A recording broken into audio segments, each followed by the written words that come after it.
Hello दोस्तों, welcome back to my channel Sanjay sir JBS.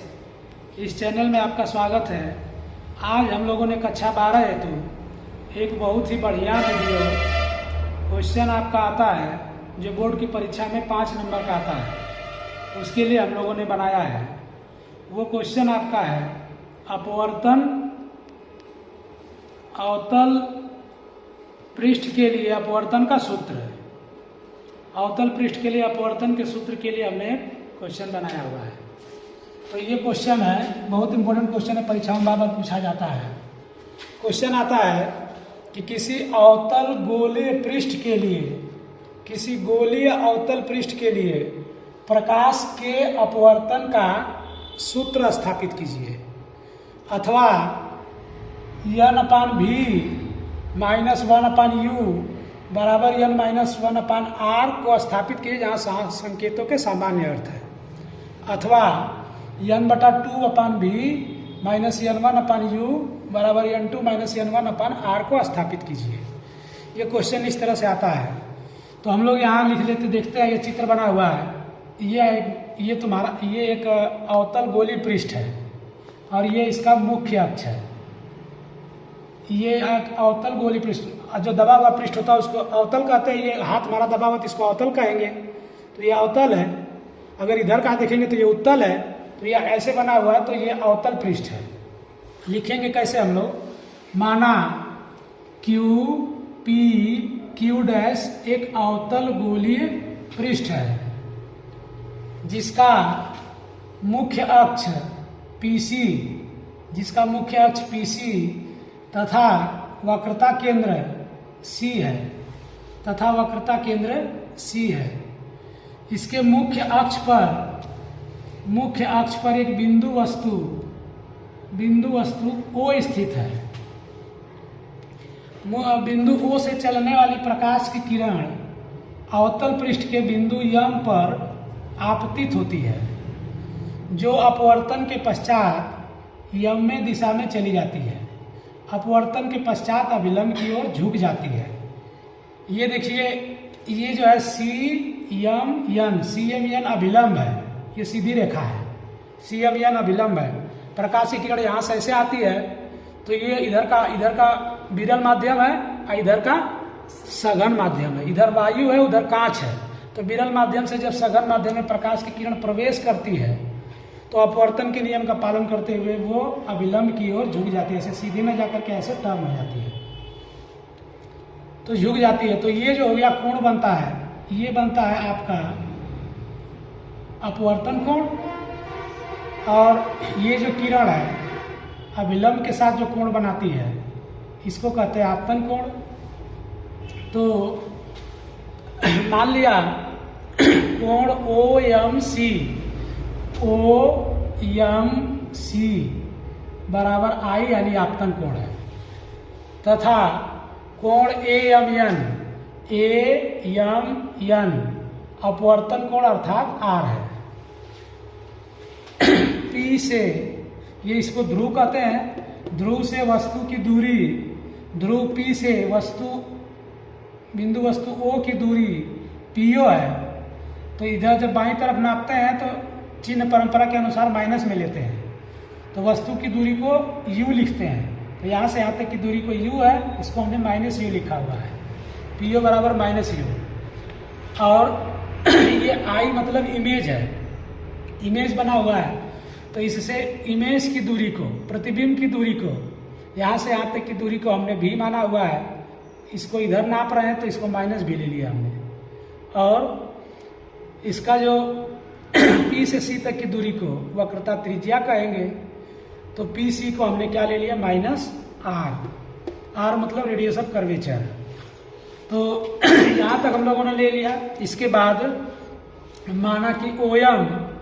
मान लिया कि OM और IM और CM ये जो है कि मुख्य अक्ष से, ये मुख्य अक्ष है, मुख्य अक्ष से क्रमशः अल्फा, बीटा और गामा कोण बनाती है।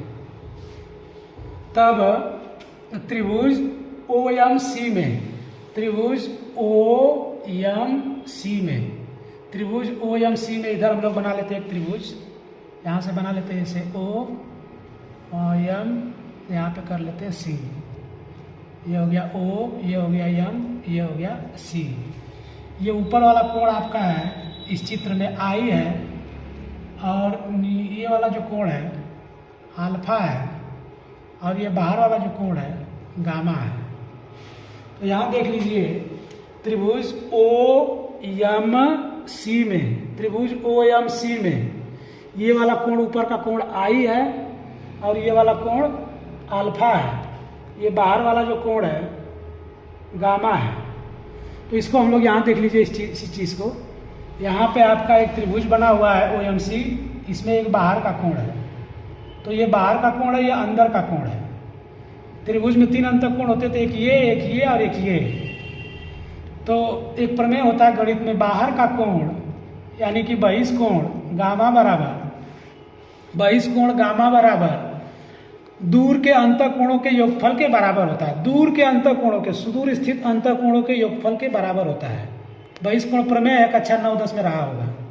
तो यहाँ से हम लोग बहिष्कोण यानी गामा और दूर का कोण, ये इसके पास का कोण हो गया, पास के कोण को छोड़ करके दूर का कोण, दूर का कोण आई, ये भी इससे दूर का कोण है, तो आई प्लस अल्फा होगा।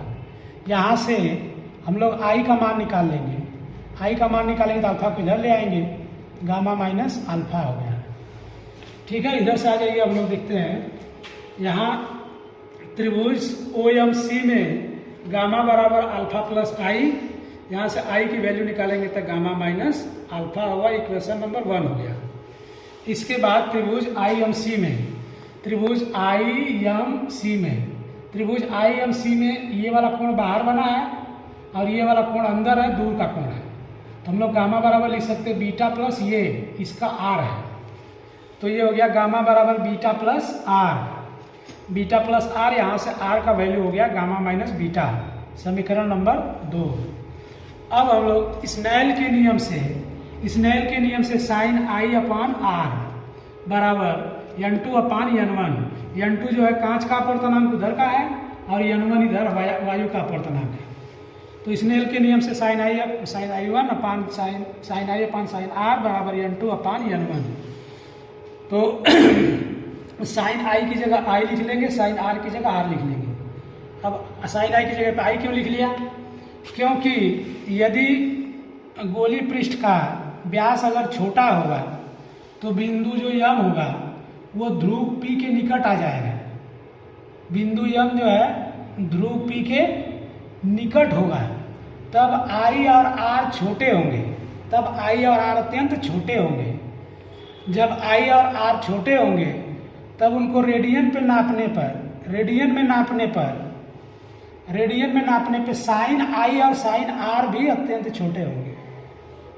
तो जब रेडियन में I और R को रेडियन में लिया जाए तो रेडियन में छोटा होगा, तब हम लोग जब कोई कोण छोटा होता है तो हम लोग साइन I को I लिख सकते हैं और साइन R को R लिख सकते हैं। ये ठीक उसी तरह से जैसे साइन 0 बराबर 0 होता है, उसी तरह से छोटा होगा तो साइन I बराबर I लिख सकते हैं और साइन R बराबर R लिख सकते हैं। इधर तिर्यक गुणा कर देंगे तो n1 into I n2 into R, equation number 3। यहाँ से हम लोग I का मान रखेंगे। I का मान देखिए यहाँ पे क्या है, गामा माइनस अल्फा है, तो n1 into gamma minus alpha n2, और R का मान, R इसको हमने ऐसे लिख दो क्योंकि गामा में थोड़ा डिफरेंस रहेगा, इसको R ऐसे कर देते हैं। तो n2 into are, n2 R का मान हो गया गामा माइनस बीटा, R का मान गामा माइनस बीटा हो गया। यहाँ से गुणा करेंगे तो n1 gamma minus n1 alpha, गुणा करेंगे तो n2 gamma minus n2 beta. इसमें ये वाला इधर, इसको हम लोग पक्षांतर कर देंगे, n2 बीटा को इधर पक्षांतर कर देंगे, इधर पक्षांतर करेंगे तो इधर प्लस n2 बीटा हो जाएगा, और इधर हो जाएगा आपका n1 अल्फा यहीं पे, n1 गामा को उधर पक्षांतर कर देंगे तो प्लस है तो उधर चला जाएगा minus n1 gamma, n2 gamma यहाँ पे उतर गया। अब दोनों पदों में गामा कॉमन है तो गामा को हम लोग कॉमन ले लेते हैं, गामा को कॉमन ले लेंगे तो यहाँ पे आ जाएगा, गामा को आगे लिख देते हैं। अब क्या करते हैं, अल्फा का, बीटा का और गामा का मान निकालना है। अल्फा, बीटा और गामा का हमें मान निकालना है। तो यहाँ पे देख लीजिए, जब I और R छोटा होगा तो अल्फा भी छोटा होगा, तो अल्फा का मान भी tan अल्फा के बराबर होगा। आई का मान साइन आई के बराबर होता था, तो अल्फा का मान टेन अल्फा के बराबर होगा। तो अल्फा बराबर टेन अल्फा कर लेंगे। टेन अल्फा बराबर लंब बटे आधार, लंब बटे आधार। यहाँ देखिए चित्र में ये वाला कोण अल्फा है और ये एक त्रिभुज बना हुआ है, यहाँ से यहाँ तक ये एक समकोण त्रिभुज बना हुआ है। तो समकोण त्रिभुज में टेन अल्फा का मतलब लंब बटे आधार। तो इस कोण के लिए ये वाला भुजा लंब होगी, लंब है आपका ml और आधार यहाँ से लेके यहाँ तक, तो ml अपान येल्लो, ml को मान लेंगे h और येल्लो को मान लेंगे PO, क्योंकि येल्लो का मान लगभग जो है PO के बराबर होगा। तो यहाँ देखिए हमने लिखा है अल्फा बराबर टेन अल्फा बराबर लंब बटे आधार यानी ml अपान येल्लो, यानी ml अपान यल को P के नज़दीक होगा, तो येल्लो की जगह पे हम लोग PO लिख सकते हैं। तो PO लिख दिए। ml की ऊंचाई हमने h माना हुआ है और PO को हमने यहाँ पे माइनस u लिखा है, तो h अपान माइनस u हो गया समकोण त्रिभुज। इसी तरह से बीटा का मान टेन बीटा लेंगे और हल करेंगे, ये होगा तो h अपान माइनस भी आएगा। और गामा बराबर टेन गामा लेंगे, उसको हल करेंगे तो h अपान माइनस r आएगा। अब जब r आएगा तो हम लोग क्या करेंगे, अल्फा बीटा गामा का मान निकल गया, तो यहाँ हम लोग n2 इंटू बीटा, जो इक्वेशन नंबर 4 है, n2 इंटू बीटा, तो n2 बीटा का वैल्यू रख दिए h अपान माइनस भी, और n1 अल्फा का मान रख दिए h upon minus u, gamma का मान रख दिए h upon minus r, into ये उतार दिए पूरा। यहाँ तक समझ में आ रहा है। अब देखिए यहाँ से हम लोग क्या करते हैं, ये n2 h अपान माइनस भी है, तो ऊपर से h कॉमन ले लेते हैं, नीचे से माइनस कॉमन ले लेते हैं, तो क्या बचेगा दोस्तों, n2 अपान भी बचेगा माइनस इधर से h ले लिए, ये माइनस माइनस प्लस हो जाएगा, माइनस माइनस जब प्लस होगा तो माइनस जब कॉमन लेंगे तो यहाँ पे माइनस हो जाएगा फिर से, n1 h कॉमन ले लिए तो ऊपर n1 बचेगा, नीचे u बचेगा, n1 अपान u, अब बराबर हो गया h अपान माइनस r। तो इस माइनस को ऊपर ले चलते हैं, n2 माइनस n1, तो यहाँ से माइनस h और माइनस h खचाक हो जाएगा। अब यहाँ बचेगा क्या, n2 अपान b माइनस n1 अपान u, अब बराबर n2 माइनस n1 अपान r। तो ये हो गया n2 अपान b माइनस n1 अपान u बराबर n2 माइनस n1 अपान r।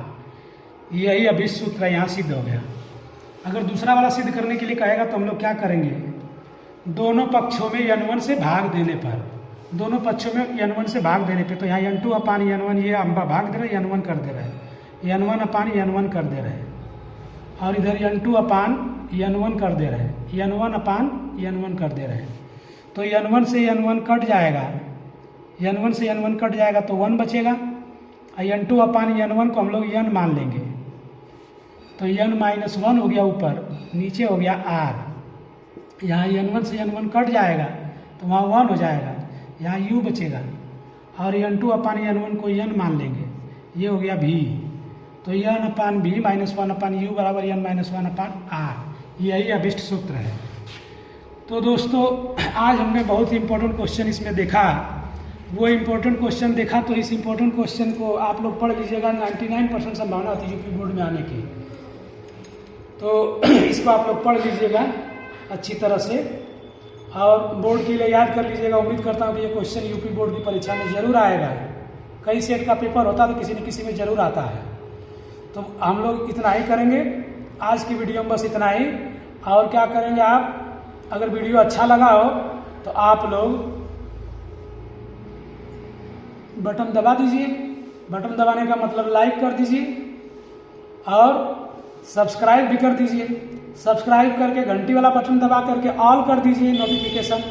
जब नोटिफिकेशन ऑल कर देंगे दोस्तों तो उसका पैसा तो लगना नहीं है, मैं जितना भी वीडियो अपलोड करूंगा वो सबसे पहले आपको मैसेज आएगा कि वीडियो चढ़ा हुआ है, तो आप देख लीजिए। और दोस्तों इतना ही आज के वीडियो में, मिलेंगे हम लोग अगले वीडियो में पुनः, तब तक के लिए स्वस्थ रहिए, मस्त रहिए और जय हिंद, जय भारत। धन्यवाद दोस्तों।